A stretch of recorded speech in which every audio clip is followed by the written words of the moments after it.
हम जिस crime case की फाइल को ओपन करने वाले हैं उसकी शुरुआत तो सिर्फ 10,000 रुपए की ठगी के एक सिंपल फ्रॉड केस की तरह, लेकिन जब पुलिस की तहकीकात शुरू हुई तो यह पता चला कि 10,000 रुपए का वो फ्रॉड असल में जुर्म का सिर्फ टिप ऑन द आइसबर्ग था। असल में इस जुर्म के खेल के पीछे छिपा था 70 करोड़ का एक साइबर फ्रॉड। यहां पर मैं आइसबर्ग का एग्जाम्पल क्यों दे रही हूं, इसको समझने के लिए जरा ये ग्राफिक पहले आप देखिए। इसकी जो बनावट है, आमतौर पर एक आइसबर्ग का जो 90% का हिस्सा होता है वो पानी के अंदर का होता है, जबकि 10% हिस्सा आपको सतह पर नजर आता है। अब ये क्यों है, इसका रेलेवेंस समझिए। इसी तरीके से जिस ठगी का खुलासा अब हुआ है उसकी कहानी 10,000 रुपए के मामूली फ्रॉड की थी, यानी कि जो टॉप पर आपको हिस्सा नजर आ रहा है। लेकिन जब धीमे धीमे जांच हुई, जब परत दर परत डीपन इन्वेस्टिगेशन हुई, तो असल में ये ठगी का केस पूरे 70 करोड़ के एक साइबर सिंडिकेट का हिस्सा था। ये केस है देश की राजधानी दिल्ली के सेंट्रल डिस्ट्रिक्ट का। साइबर थाना पुलिस ने 10,000 रुपए की ऑनलाइन ठगी की जांच के दौरान नेशनल और international mule bank account syndicate का पर्दाफाश किया। इस मामले में सूर्योदय स्मॉल फाइनेंस बैंक और इंडसेंड बैंक के एक मैनेजर समेत कुल 10 लोगों को पकड़ा गया, जिसमें 6 आरोपियों को गिरफ्तार किया गया, जबकि 4 को हिरासत में लेकर अभी इंटेरोगेशन की जा रही है। पुलिस के मुताबिक गिरोह ने 248 म्यूल बैंक खातों के जरिए 70 करोड़ रुपए से ज्यादा की ठगी की। जांच में अब तक करीब 20 करोड़ रुपए की साइबर ठगी सीधे इन खातों से जुड़ी हुई मिली है।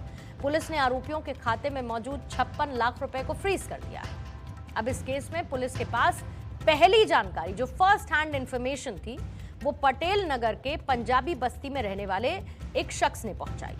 पीड़ित ने बताया कि सोशल मीडिया पर वर्क फ्रॉम होम और फ्रीलांसिंग जॉब का झांसा देकर उससे 10,000 रुपए ठगे गए। अब जब जांच हुई तो ये पता चला कि ठगी की रकम में से 5,000 रुपए डेमियन ट्रेडर्स नाम की एक फर्जी कंपनी के एक्सिस बैंक के करंट अकाउंट में जमा हुए। और फिर पुलिस ने 8 जुलाई को मोहित सोनी नाम के एक शख्स को अरेस्ट कर लिया।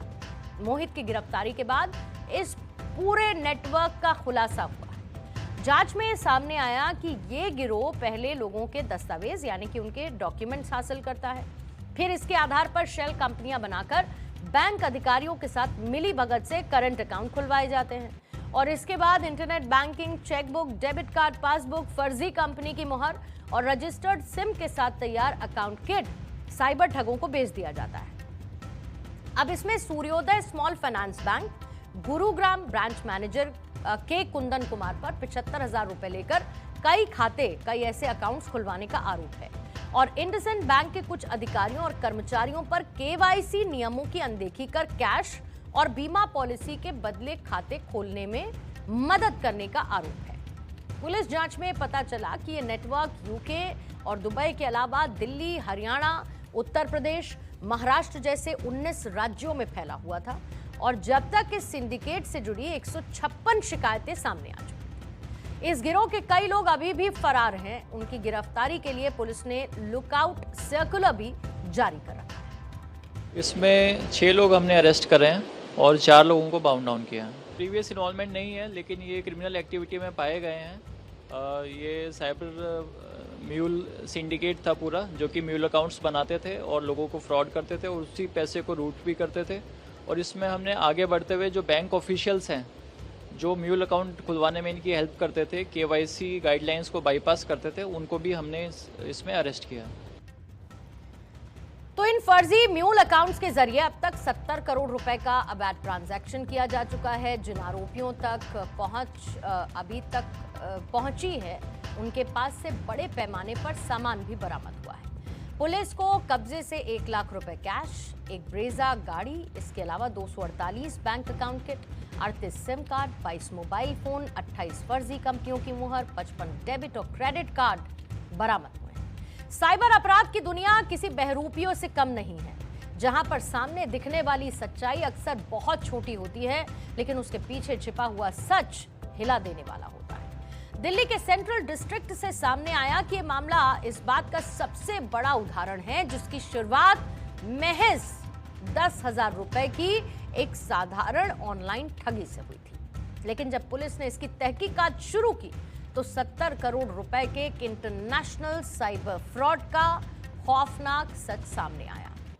बैंक अधिकारियों की मिलीभगत और देश के 19 राज्यों तक फैले इस नेटवर्क ने बैंकिंग व्यवस्था की सुरक्षा पर गंभीर सवाल खड़े कर दिए।